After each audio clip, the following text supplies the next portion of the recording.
Hi, it's Tony Robbins. Happy New Year. Listen, how's your new year coming out so far? I know it's early. It's January 15th, and I thought I'd send you out this little video message because you know what that day means, don't you? January 15th is the cutoff. Statistics show that 95% of the people that actually made a New Year's resolution have already broken it by today. And that's if you even made a resolution. Now, if you're the exception to that, I'm thrilled for you, and I support you, and I say keep rocking it. But if you've missed, maybe I could drop you a quick little message or two here that can help you not only recover, but get way beyond just making some New Year's resolution and make some real lasting change in your life. I mean, think about it. Most people don't even make a resolution anymore. Why? Because they've made them from years and years and years, and they know they're not going to follow through. So after a while, who wants to disappoint yourself? Who wants to be upset with yourself? Why even bother to set a new standard for this year? You know it's going to be the same as last year. If you're the kind of person watching this right now and you've actually opened this email and you haven't shut me off already, then obviously that's not you. So the question is, what is it that makes us even want to make a resolution? I mean, it's an interesting question. Why is it at the beginning of a year we have this tradition, but it goes beyond tradition. It's something inside of us that makes us want to make things better. And I think part of it is the calendar gives us this idea that we could have a fresh start, that we could start from fresh and have this great victory. And it's really, the calendar itself is quite arbitrary. It's wonderful to use it, but if you didn't use it effectively, let's use the calendar to serve you today. Let's just see, what does it really take to make this thing happen? Because there's no denying that inside of you, the only thing that's going to make you happy in the year ahead and the decades ahead is going to be having you have an experience where on a regular basis, you feel like your life is making progress. If there's one thing I teach, and I want to remind you of it, it's really simple. Getting things is not going to make you happy. That's good news in a tough economy. It's a good reminder. It doesn't matter what you get. Doesn't matter whether it be money or opportunity. All those things might excite you for the moment. Even a relationship, as magnificent it may be, might be exciting for a while. But if you don't keep growing, that relationship isn't going to stay exciting. So the secret to real happiness is progress. Progress equals happiness. And if we can make progress on a regular basis, we feel alive. And that's why at the beginning of the year, we get this thing like, okay, I can have this fresh start. I could really do what my soul desires. I could expand. I could grow. I could improve. I could change. Or maybe better than change, I could progress. See, think about that. Progress is an aliveness to it, doesn't it? You don't have to work at changing. People say all the time now, well, I'm working on changing. Don't worry about it. You don't have to work on changing. Change is automatic. Your body's going to change whether you want it or not as the years go by. And no matter how hard you work, there's going to be some changes going on there. The economy is going to change no matter what you want it to do. The weather is going to change. Relationships are going to change. Everything in life is always changing. We don't have to work on change. Change is automatic, but progress is not.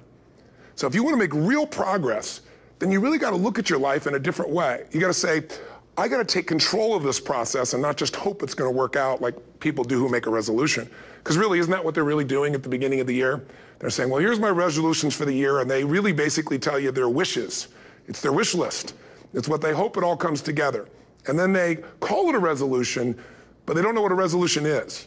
When you resolve something, to have a resolution is to resolve it. When you've resolved, this is how it's going to be.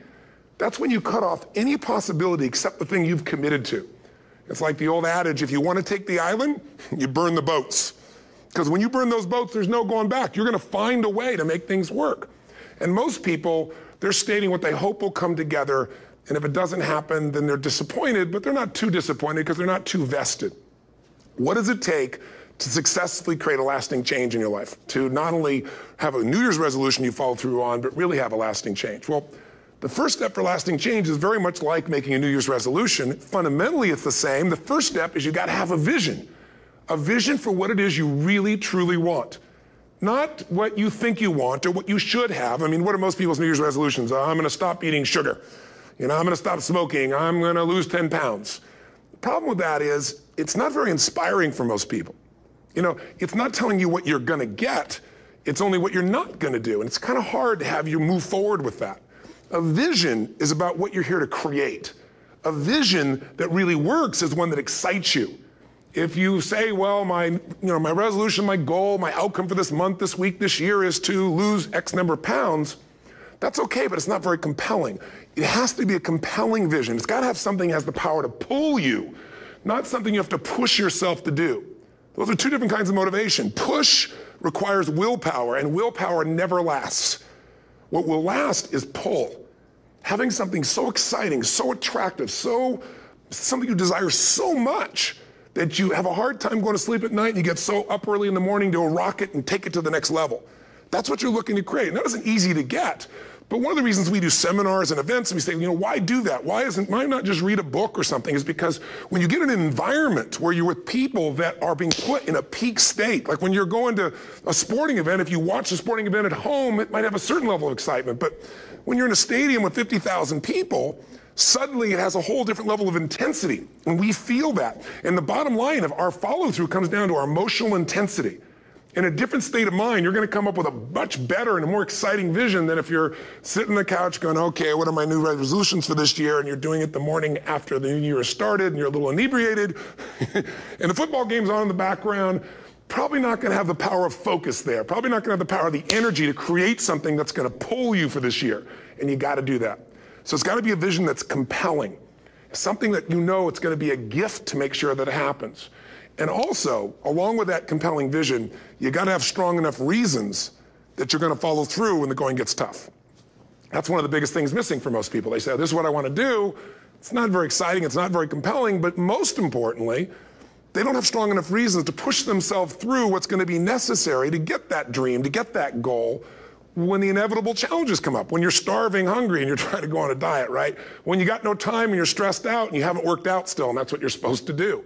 When the economy gets tight and what you thought you're going to do doesn't work, and so you give up on the goal instead of finding another way to get there. You don't let the fear take you over if you've got strong enough reasons. Those reasons can be positive, or those reasons can also be negative. They can be, if I don't do this, this is going to cost me. And if I do this, this is what I'm going to gain in my life. Reasons come first, answers come second. If you get a compelling vision and you got strong enough reasons that will push you through the tough times, you're going to do things other people don't do. Instead of collapsing, even if you get off target, you won't go, oh, I blew it. You'll get right back on target, make the change, make things happen. And I know you've done this in many areas of your life. Just think about it again. I'm not teaching you something really new here today. I just want to remind you of what your soul knows. You got to change, you got to improve, and you got to go through a simple process fundamentally to make that progress. First step, vision that's compelling. Second step, make sure that there's strong enough reasons to follow through. Third step, you got to review it and feel it every day.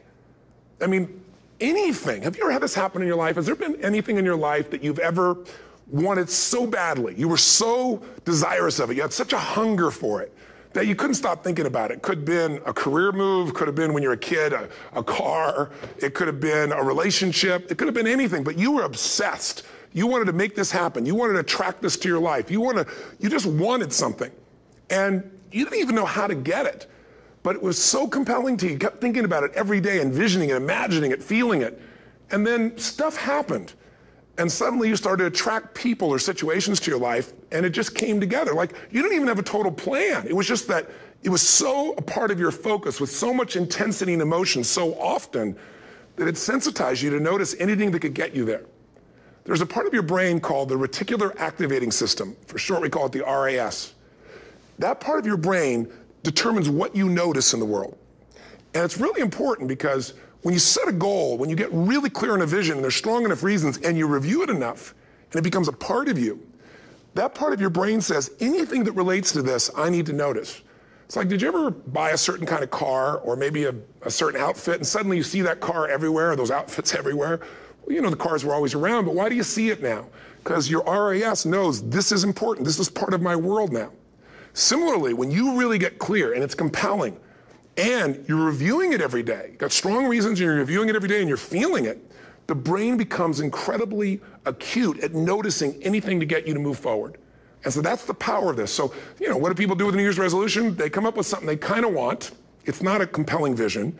They don't really have strong enough reasons, and they never review it again until they notice that they broke what they said they really want to have make happen, because they didn't really resolve.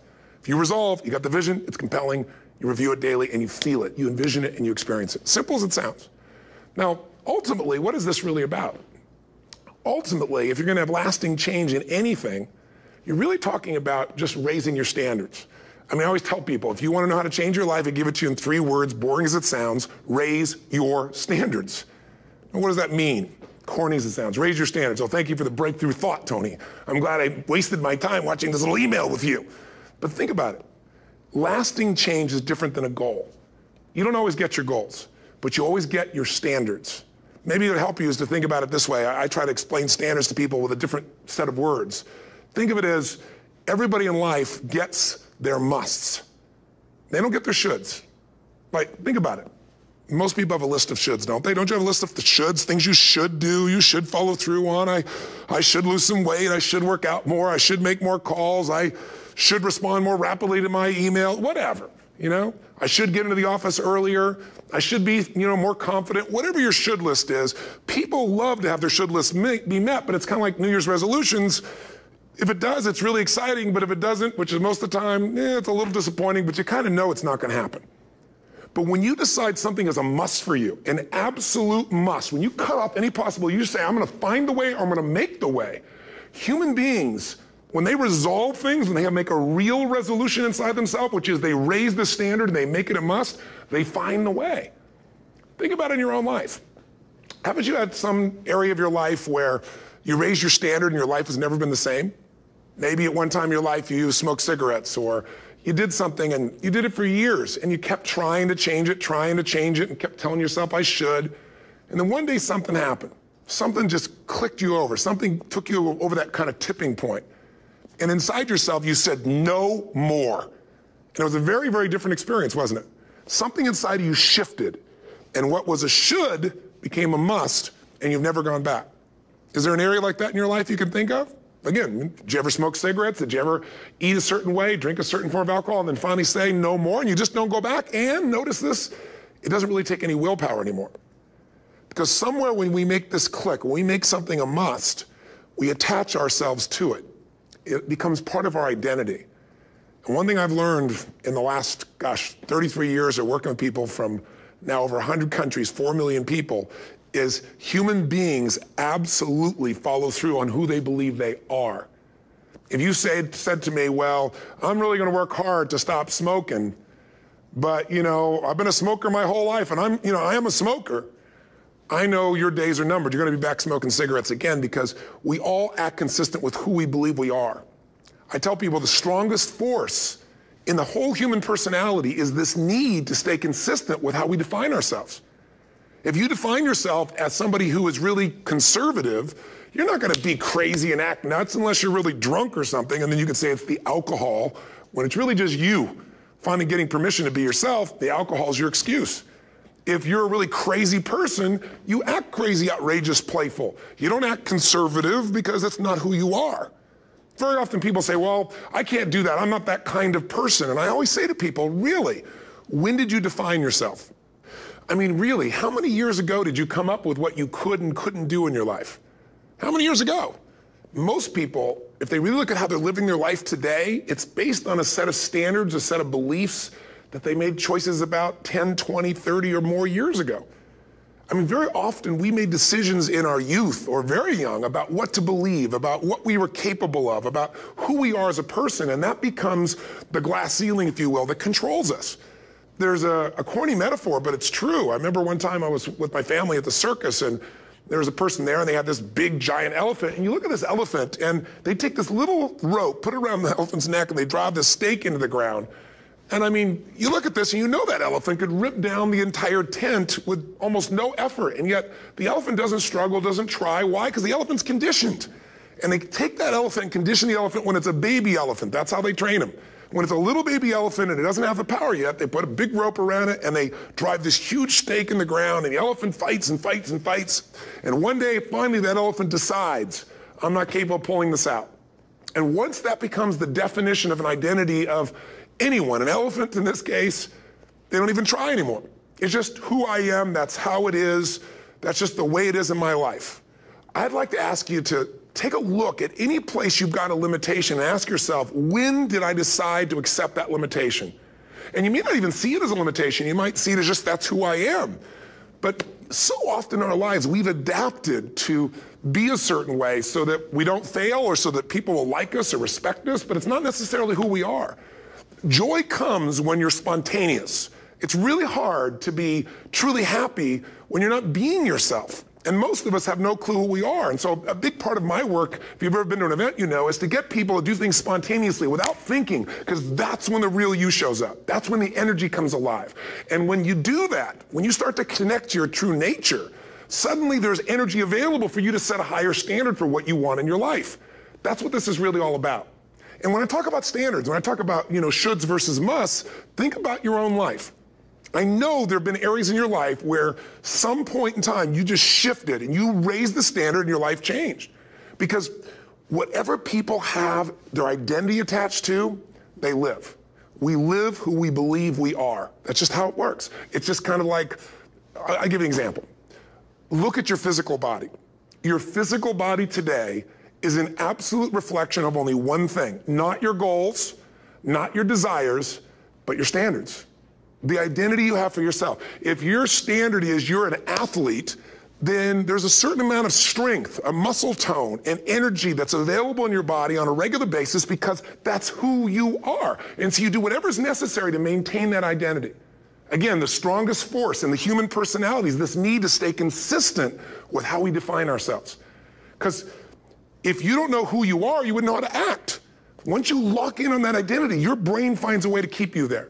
If you say, you know, man, I'm overweight, I've always been overweight, I'm big boned, and that's the story you got, then you're going to always find a way to get back there. That's your settling point.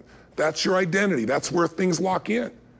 If you see somebody who's in really great shape, you ask them, do you work out? You know the answer. Yes. How often? And they'll tell you 3 times, 4 times, 5 times a week, whatever. In a seminar, I'll ask people, who here works out at least 5 days a week? And I'm stand up. And you look around that room, and you know that they work out 5 times a week because you can see their body. You don't just get a result without some kind of action, without some form of ritual. Ritual meaning actions you do consistently. Now, do you think those people that are out there working out 5 days a week, do they have more time than you do? Or I have, or anybody else? Of course not. Is their life less busy? Of course not. It's just a must for them. They must work out that way, and they've made that turn and their life's changed. So I'm not saying you have to work out 5 days a week. I'm just saying whatever you really want, wants don't get met consistently. Standards do. Whatever you identify, this is who I am. And so it's not so much about changing your identity as it is expanding it.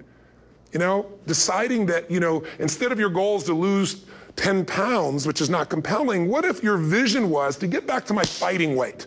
You know, this year, this month, this next 90 days, I'm going to transform my body. I'm going to take on a new challenge. I'm going to find some technique or strategy, there's a million of them, that can reframe myself where I want to feel younger, stronger, more vibrant than ever before. Here's my reasons. Because I want the energy to really make my life work. Because it's tough out there, and I want to be stronger than I've ever been before. I want to go in front of the mirror, and if I'm naked, not, you know, want to laugh. I want to look there and take a good look and go, yeah, I'm proud of whatever I see there.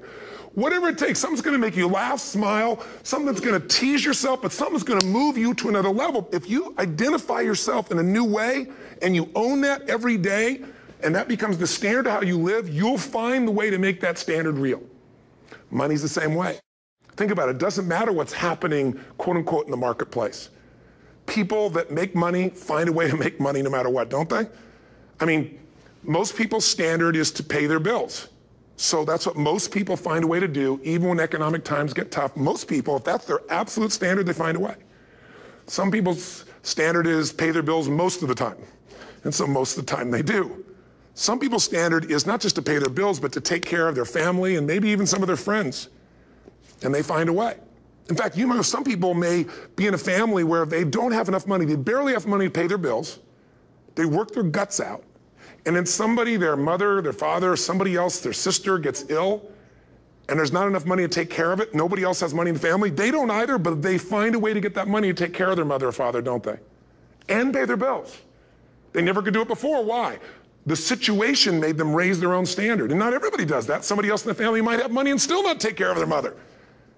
It all comes down to the inner game, my friends. Changing your life is a change in the inner game. The outside world you can't control, but you have absolute control over this one if you learn the dynamics of what shapes you. And identity is one of those simple, clear, fundamental basics that if you start to shift it, everything else will shift in your life as well. Some people, by the way, have to have more than enough money to do what they want, when they want, where they want, with whomever they want, contribute the way they want. And if that's their must, they find a way. I know that sounds overly simplistic, but it's true. You know, somebody once said you could take all the money in the world out of the hands of everybody, out of all the wealthy people in the world who are really successful, give it to other people. It wouldn't take too long, those people would have it back in their hands. It's not because they're manipulative, it's because they have a standard. Some are manipulative, don't get me wrong, but they've got a standard of what they're gonna find a way to make happen. I'm just simply saying to you, take those 3 magic words and live them. Raise your standard. And if you really wanna do it, then I'll tell you the most important secret. Have you ever done this? Have you ever told yourself you're raising your standard? Okay, I'm gonna go make this happen. I'm gonna go make this much money. I'm gonna transform my kids. I'm gonna create the ultimate relationship in my life. I'm gonna transform my body, whatever it is.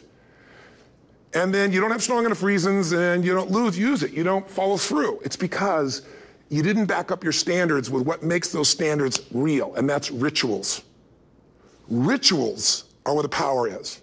Whenever we do our Robbins results coaching, and we say Robbins equals results, the way we get results with people, it's the same way if you listen to my Ultimate Edge program, or back in the old days, Personal Power, or if you went to one of my seminars. You know what I do is I take these huge challenges you got and we break them down into little bite-sized steps. Little things you do each day that after you do them, you get so much momentum that it's easy to succeed. You're not overwhelmed. You have these victory day after day after day on little things. If you went through Ultimate Edge, I'm sure you learned about the hour of power, or the 15 minutes to be able to be fulfilled, or 30 minutes to thrive, where you literally just condition your body and emotion with a couple little rituals. So it doesn't matter what's going on in your world, you feel that strength, and it's not fake, it's not some pump up, it's coming from inside you, and it works. Rituals define us. See, all the results in your life are coming from your rituals. They start with a standard and then have rituals that follow it up. Like, for example, if you are where you want to be physically, you have very different rituals than if you're not where you want to be physically. If you're overweight, you and I both know you got a different ritual than if you're physically fit. Completely different. You get up in the morning, what's the first thing you do if you're fit? Your shoes are there, you roll over, doesn't matter how you feel, you put on your shoes, you lace them, you start walking, or whatever that ritual is. If you're overweight, you roll over and you have a very different ritual. You might roll over several times to turn the alarm clock off. You go in and get your mocha, smocha, whatever, special coffee. You stop by at Starbucks, whatever the case may be. You have your nice sugar muffin. It's supposed to be really nice for you. Whatever you do, it's a different ritual. If you have a great, passionate relationship, you have very different rituals in how you come home than if you have a lousy relationship. When you come home and the first thing you do is you're tweeting somebody, or you're emailing, or flipping on the news, or you don't even come home. What are the rituals? Whenever I study people that are successful, what I look for is what's the standard they hold themselves to, and then what are all those little rituals that add up? Because think about it. Success and failure are not giant events. They don't just show up. You don't just suddenly become successful or suddenly have this cataclysmic event that makes you fail. It may look that way, but failure comes from all the little things. It's failure to make the call. It's failure to check the books. It's failure to say, I'm sorry. It's failure to push yourself to do things physically that you don't want to do. And all those little failures day after day come together until one day some cataclysmic event happens and you blame that. That event happened because you missed all the little stuff. Do you agree with me? And success, by the way, is not some overnight event. It's all these little things. Success is having a vision. Success is making it compelling. Success is really seeing it and feeling it every day with strong enough reasons. Success is feeling the sense that I'm here to grow and I'm here to give something to the world more than just myself. Success is caring about other people. Success is calling and saying, I love you in the middle of the day for no damn reason. Or sending a note. That'll change your relationship. Have a ritual of something funny, playful, or a surprise you do. How many relationships are dead today because they have no surprise rituals anymore? You need to have some rituals, some cool things you do that nobody else does that gives you a better life than anybody else has. All the little stuff. That's where success comes from. In business, it comes from delivering more than anybody could imagine. All those little things add up. People go, wow, that's who I want to do business with. It's true in any area of your life. So if you look at somebody who's really successful and you think, wow, I mean, they're so amazing, they're such a genius, you got to dig underneath and you got to remember something. People are rewarded in public for what they've practiced for years in private. Myself and my business people say, how do you get up and speak? And you have no notes and you go for 3 days and nights and the room is like, everybody's wired and it's incredible. It's like a rock concert. How do you do that? How do you have that confidence? Well, it's not confidence, it's experience now. But I did so much behind the scenes and I still do to make things right. I mean, How many people would know that since the time I was 17 years old, before I walk out on stage, still do to this day, wouldn't need to do it, but I still do it, I never walk out there without being in an absolute peak state of mind. You know, there are days my back is hurting, my throat was hurting, or I may have had a challenge, or my father passed away, and I've still got to deliver for these people because my standard is give my all every time. Every event has to be better.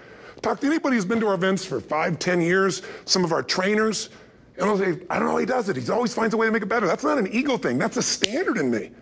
I have to find the way. And my ritual, though, is I prepare, I think, I gather new information, I figure out how to put something across better. What do people need? I spend time with our customers. I see what's going on. And before I get on stage each time, I have this little ritual to put myself in a state of mind. And I did it starting like 17 years old. I started doing it. I'd say, I now command my subconscious mind. And I say this out loud several times, this little phrase, set of phrases, as an incantation to kind of condition my mind and body. And I'd say, I now command my subconscious mind to direct me in helping as many people as possible today by giving me the strength and the emotion and the humor and the brevity, whatever it takes to show this person and help this person change their life now. And I started that with a person when I worked with people one-on-one, and I would do that for 45 minutes driving in my Volkswagen to go serve and coach somebody for the first time.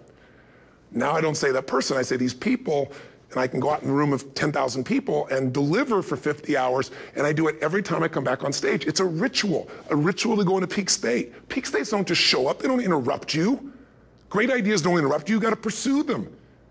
I talked to Michael Jordan, I'll never forget, at the peak of his career, and got to watch his final game, saw him backstage and spent some time with him, and it was a pretty exciting time. He was the greatest basketball player I think that ever lived and has ever lived. And I asked him, I said, you know, what sets you apart, Michael? You know, what is it? And is it God-given talent, ability, skill? What is it? And he said, Tony, you know, he said, I can shoot you straight. And you know, it's not, you know, me trying to act humble. He goes, I have a lot of talent, a lot of God-given talent, a lot of skill. I've worked really hard. But he said, really, it's my standards. He said, every day I demand more from myself than anybody else could humanly expect. I'm not competing with somebody else. I'm competing with what I'm capable of. Magic formula. Because most of us lower our standards. Why? Because who you spend time with, my friends, is who you become. One of the biggest reasons I started going to seminars when I was like 17 is I had nobody around me as a great role model. I could read about somebody, but being around people, being in that environment was very different. Finding a way to go to work with someone who lived that standard of life was very different. You get around people with low standards and you compete with it. You don't need to compete with it. It's like, okay. I mean, remember Jerry Springer? I don't know if he's still in the air, but you know, I remember he used to get people on the show and I thought, where would he find these people? And why would people watch? I'll tell you why they watch. They watch these people and go, my life's still pretty darn good compared to that person. Look at them. You don't have to change your life. All you have to do is find somebody with a lower standard and you'll feel good about yourself. But if you feel that good feeling, it's an illusion. The only thing that's going to make you happy, my friend, and this year or any other, is to step up. It's to raise the standard. It's to discover what you're capable of and feel that incredible power of pushing through whatever's holding you back and get to the other side of more of your true self. That's what this game's all about. And look at the best of the world in anything. Tiger Woods, what's his vision? To win golf tournaments? No, to be the best that ever lived. That's his goal. That's his vision. But here's what's interesting. He backs it up with rituals. If you just have a vision and you don't have the rituals, stop lying to yourself. His rituals are, he started doing things nobody did before. He went and started lifting weights. Golfers lifting weights? No way. He went out and he changed his swing when he was the best in the world because he realized in order to be the best that ever lived, he was going to have to change his swing. If you know anything about golf, you don't change your swing when you're the best. And he went and retrained himself because he has different rituals than other golfers. Now many people are modeling his rituals to get better. It's amazing. You know, you look at somebody like Michael Phelps, the 2008 swimmer, won 7, you know, only 2 people I think in history, if I remember correctly, that have gotten 7 gold medals in one session. And here's a guy, he's got number 6 under his belt and he's exhausted and he's going in for that final swim. I'm sure you remember. And how does the guy win? By 1/100th of a second. Do you think that was some massive skill that got him over the top? Or was it a standard that says, this is who I am. I am the champion. And no one is taking this from me. And somehow in those final milliseconds, 100th of a second, he pushed himself just beyond his competitor. But you know about Michael Phelps? What allowed him to be able to push beyond that moment is his rituals. Go study the guy. Most people who swim have these unbelievable workouts. He does 2 and 3 of those workout sessions a day. All the other swimmers in the beginning thought he was insane. You're gonna overtrain, you can't do that, it's not physically possible. But he had a standard and the rituals to back it up. So here's my final message to you, because I've gotten carried away. I thought I was gonna send you like a 5-minute message, but as you can see, there's no script here, it's just me going a little crazy with you, but I wanna really see you get what you want this year. Don't let this year be like last. And if last year was great, still don't let it be that way. Raise the standard. If your life is perfect and extraordinary, you darn well know you're not gonna be happy unless you keep making it better. That's what makes us feel alive. It's not what we get that make us happy, it's who we become and what we're able to give because we become more. That sense of contribution is what creates the deepest meaning. So here's my assignment for you, if you want one. If you wanna go from conversation to some action, here's a simple thing to do. What's an area of your life right now that you really wanna improve? What's an area that's important to improve? If your body's great, how about your career? If career's great, how about your relationships? Intimate one especially, or your kids, or your relationship with your creator, your spiritual side of your life. Or is it your finances? Figure an area that really matters, decide on that area. Number 1, write down what your life is like in that area right now as specifically as possible. So you might say, well, I'm 13.5 pounds overweight, whatever the weight is, whatever the situation is, or my body fat's like this, or I wake up exhausted in the morning, and you write the truth of where you are right now. So you're real clear. Or I'm not in a relationship. I say I want a relationship, but I'm not in one, and I don't seem to find them. All the good ones seem to be gone is my belief. And I really do want one, but I don't have it. Whatever your definition. Or I'm in a relationship, and God, I wish I wasn't in a relationship. I'm planning my escape, wherever you are. Or I have a wonderful relationship, we love each other, but there just isn't enough passion. Just write the truth of where you are. The area you want to change, but write how it is. And then the second step is, and this is where you got to be really honest with yourself. What are the rituals that have put me there? Because whatever results you're getting, even if you don't like the results, there's some rituals that are keeping you in that place. There's some rituals of what you eat or don't eat, how you move or don't move, how you sleep or don't sleep. There's some rituals in the lack of variety or spice or energy or focus in an area. There's something you're doing, and it's usually not one thing, it's a bunch of little things that you kind of do consistently whenever you think about getting in a relationship, whenever you think about working out, whenever you think about money. You get yourself in a state of overwhelm. You start thinking about all the things you can't control. Just write down all the rituals you have, and then here's the third step. What do you want? What's your vision? And be really specific. I want to be my fighting weight. I want to be the strongest I've ever felt. I'm going to turn whatever it is, be specific. And then, last step number 4, what are the rituals that'll get you there? What would you need to do differently each morning if you're going to be that kind of energy, that kind of strength? How often would you work out? What days would you work out? What time? A ritual is something you do consistently, usually at a specific time, so it becomes automatic. Let me tell you something. Willpower doesn't last, but rituals can last a lifetime. I bet you have some rituals in your life right now you've been doing for years, even though some of them don't serve you. I'm just saying, wake yourself up. If you want a new year and a new life, you don't need to start on January 1st. Start today. Start with this little video. And just begin to see what happens and see how easy it is to just do a few little rituals. Don't do them all, just do 2 or 3 new things. And you know what happens? You'll get momentum. Because once you discipline yourself in one area of your life, you feel yourself doing it in other areas as well. And I always say something that my original teacher taught me. I always remind people, there's always 2 pains in life. There's the pain of discipline, or there's the pain of regret. And discipline weighs ounces, as my friend Jim Rohn taught me. Regret weighs tons. You don't have regret. So right now, what do you want to change? What's it really like? What are the rituals that got you there? That'll take a little homework. If you're not sure, ask the people around you. They'll tell you what your rituals are. What do I really want in depth? What are the rituals that'll get me there? And then get yourself to start a few of those actions and lock them in place. If I can help you in any way, we're here as a company to support you. Come and have an event with us. Come to Unleash the Power Within or Mastery University, or get a coach. You can get a free coaching session if you call our company and click on something on this. We'll probably have something on it, or get a product. Or don't do anything with us, but do something with somebody, starting with you. If you make the changes in yourself, you're going to be proud this year, and no amount of money or accolades from other people can mirror the feeling of being proud of knowing you've taken back control of your life, or you've taken a great life to another level. Because once you do that, you have something you can give other people, whether it be your kids or your friends or your family. And ultimately, that's what life's about. So thanks for listening. I don't know how long I went here, but I hope this has been helpful for you. I just thought it's a new year, and I want people to be able to truly create a new life. And until I see you again, hopefully soon, or get the chance to meet you, live strong, and live with passion. And of course, God bless to you. Happy New Year.